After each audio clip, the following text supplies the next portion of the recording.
जब अनन्या की दोस्त चित्रा ने उस रिंग की कीमत अनन्या और अभिनव को बताई तो अभिनव की आंखें फटी की फटी रह गई थी।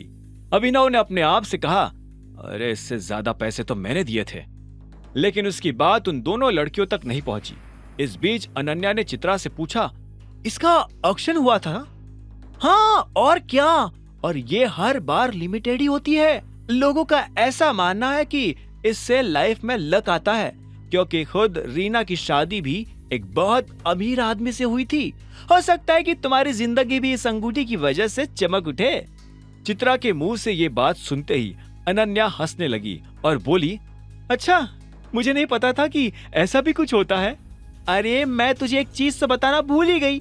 ऐसा नहीं है कि आपके पास पैसा है तो आप इस अंगूठी को खरीद सकते हो। इसके लिए आपको बड़े बड़े कनेक्शंस की भी जरूरत पड़ती है, और साथ ही आपको ऑक्शन रूम में जाने का एक्सेस भी होना चाहिए।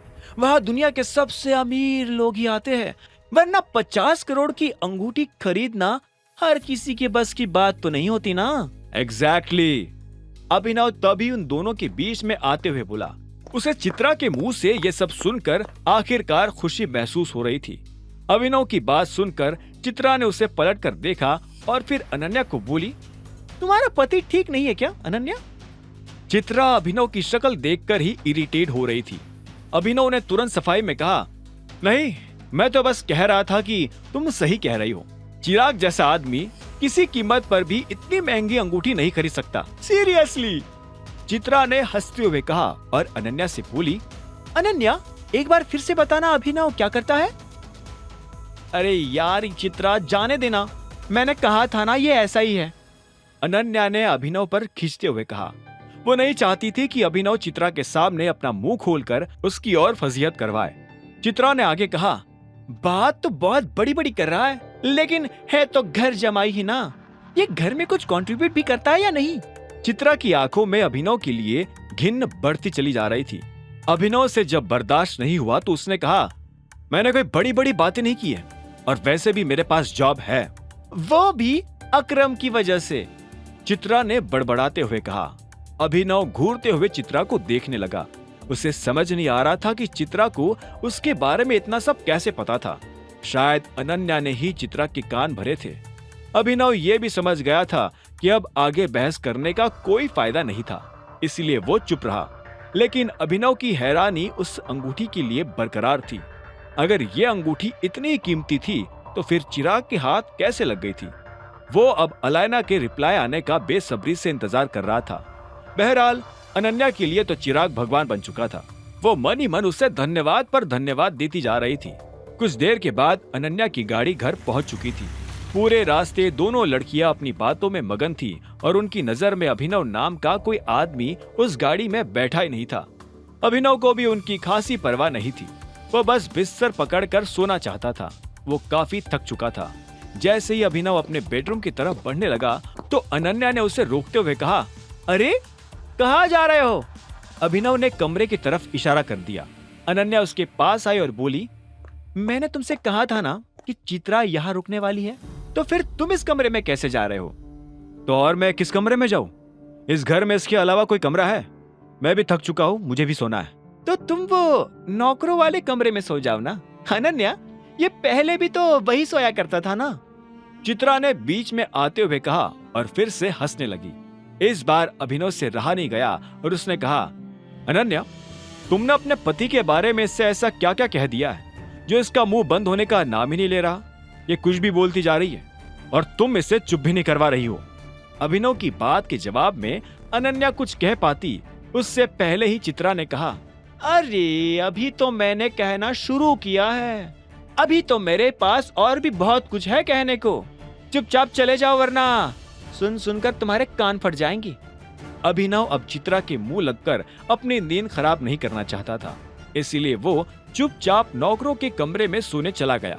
चित्रा को अभिनव के साथ ऐसा बर्ताव करने के बाद मजा आ गया था, तो वही अनन्या अभी भी अंगूठी के ख्यालों में ही उलझी हुई थी।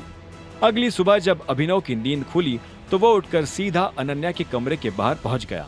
उसे बाथरूम यूज करना था और उसका सारा सामान अनन्या के बाथरूम में पड़ा था। उसने कमरे का दरवाजा खटखटाया तो उधर से आवाज आई, कौन है? मैं हूँ अभिनव।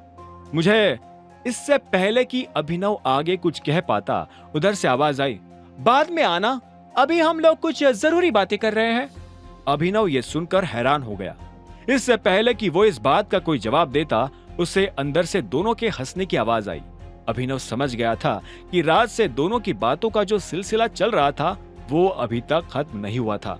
अभिनव ने फिर से दरवाजा बजाया और उनके जवाब आने से पहले ही इधर से बोला, मुझे बाथरूम यूज करना है। बाथरूम अभी बिजी है, वेट करो।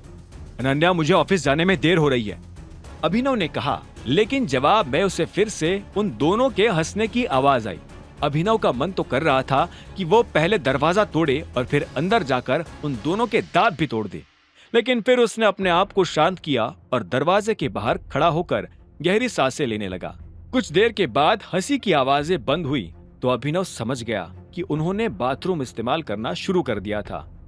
उसे चित्रा का पता नहीं था, लेकिन अनन्या खुद भी कभी ऑफिस के लिए लेट होना पसंद नहीं करती थी।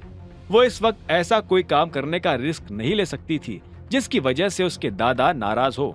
कुछ देर के बाद अनन्या ने दरवाजा खोला और चित्रा और वो हंसते हुए बाहर आ गए। अभिनव ने उन्हें देखते हुए कहा, गुड मॉर्निंग, लेकिन उन दोनों ने अभिनव पर ध्यान ही नहीं दिया और आगे निकल गई। अभिनव बस उन दोनों का मुंह ताकता रह गया था। वो अंदर गया, जल्दी से तैयार हुआ और जैसे ही वो ऑफिस जाने के लिए टाई पहनने वाला था कि इतने में उसके फोन पर एक मैसेज आया। ये मैसेज अलायना का था। अभिनव ने जब उस मैसेज को पढ़ा तो उसकी आंखें फटी की फटी रह गई थी।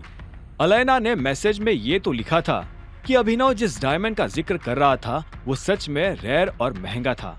साथ ही अलायना ने यह भी कहा था कि ऑक्शन के वक्त पूरे शहर में यह सिर्फ एक ही अंगूठी थी, इसलिए उसकी कीमत बहुत ज्यादा थी।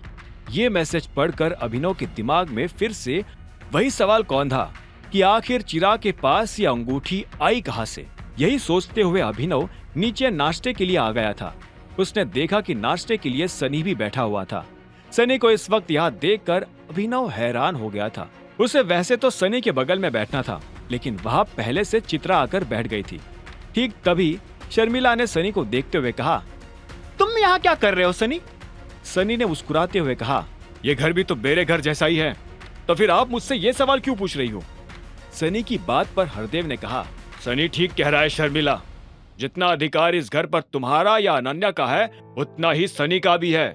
ये बात सुनकर शर्मिला को बुरा तो लगा, लेकिन वो चाहकर भी कुछ नहीं कह सकती थी।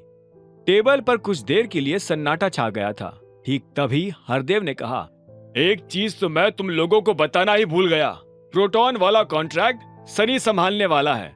ये बात सुनते ही अनन्या के होश उड़ गए। उसने कहा, क्या? लेकिन उसे तो मैं संभालने वाली थी। शर्मिला ने भी अनन्या के पक्ष में कहा, हाँ, इंचार्ज तो यही है। हरदेव ने ये बात सुनकर अपना गला साफ किया और एक गिलास पानी पिया। पानी पीते ही हरदेव ने कहा, सनी इस कॉन्ट्रैक्ट को देखने वाला है और ये मेरा फाइनल डिसीजन है। अब इसके बाद किसी की कुछ भी कहने की हिम्मत नहीं थी। अनन्या को ऐसा लगा कि हरदेव ने उसके गाल पर एक जोरदार तमाचा जड़ दिया था। सिवाय सनी की टेबल पर और कोई इस खबर से खुशी महसूस नहीं कर रहा था। सनी और हरदेव अपनी जगह से उठे और काम के लिए निकल पड़े। उनके जाते ही शर्मिला ने गुस्से में कहा, मुझे तो पापा जी पर विश्वास नहीं हो रहा है, वो ऐसा कैसे कर सकते हैं? राजीव ने जवाब में शांति से कहा, अरे मुझे तो लगता है कि उन्होंने ये सब कुछ सोच समझ कर ही किया होगा। वैसे भी वो अनन्या को सीईओ की पोस्ट से थोड़ी ना निकाल रहे हैं? राजीव, कब तक?